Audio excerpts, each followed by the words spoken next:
Lazkaon gainerako herritan bezala, petrolioa eta haren eratorriak ditugu energia iturri nagusi. 132 hain zuzen ere, iturri horretakoak dira. Gainerako 128a erdibana, elektrizitatea eta gas naturala. 114 bakoitza. Tabaldak izu zenbat tona CO2 isurtzen ditugun urtean energia iturri horiek erabiltzeagatik? 20.857 tona petrolio erretzegatik. 4.311 elektrizitatea sortzen, eta 3.179 gas naturala erretzegatik. Ikus daitekenez, energia berriztagarritatik oraindik ile hutsaren hurrengoa da erabiltzen duguna. Eta berriztagarrien onura nabarmena da zero berotegi efektuko gas isurtzen dituela. Aldaketa klimatikoari eta berotze globalari aurre egin nahi badiogu, nahitaezkoa dugu energia berriztagarriak txertatzea. Eta oraindik ez dugu aipatu berriztagarrien alderik erakargarriena. Gainerako iturriek baliabide naturala kontsumitu ahala koste badute, eta ez merkea. Berriztagarriek berriz baliabiderik kontsumiten ez dutenez, 0 euroko kostea dute.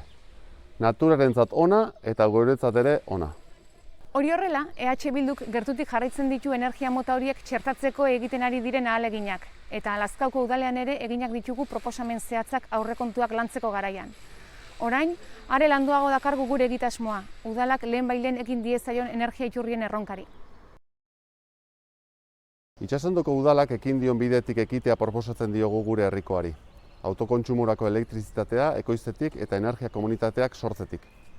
Autokontsumoarekin udaletxeko teilatuan bakarrik 2 plaka iara jarrita, guztira 160 zentimetroko 32 plaka, udaletxearen beharren laurdena aurreztea lortu du. Kontua garbia dira. Lehen 1.000 euro ordaintzen zuen faktura, orain 750 ari da ordaintzen. Plaka gehiago jarrez gero noski, are gutxiago ordainduko du. Gaur egun plakek ez dute bateriarik behar energia gordetzeko. Orain erabiltzen den sistema, sortutako energia zuzenean sare elektrikora igotzea da.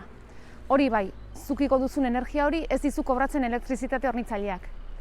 Bestalde, zeu kontsumitzen duzun elektrizitatearekin ondo ateratzen dira kontuak, baina saltzeko sortzea ez da errentagarria, oso gutxi ordaintzen baita sortu duzuna.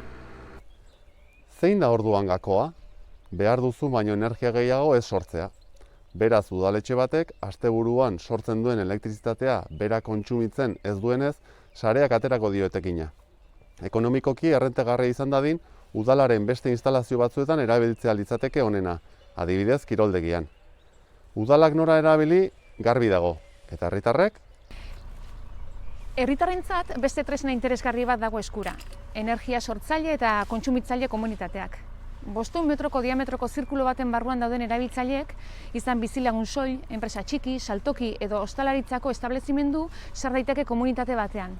Ondoren, udalak egin duen bezala, plaka fotovoltaikoak instala ditzake eta haiek sortutakoa beren fakturatik kentzen hasi.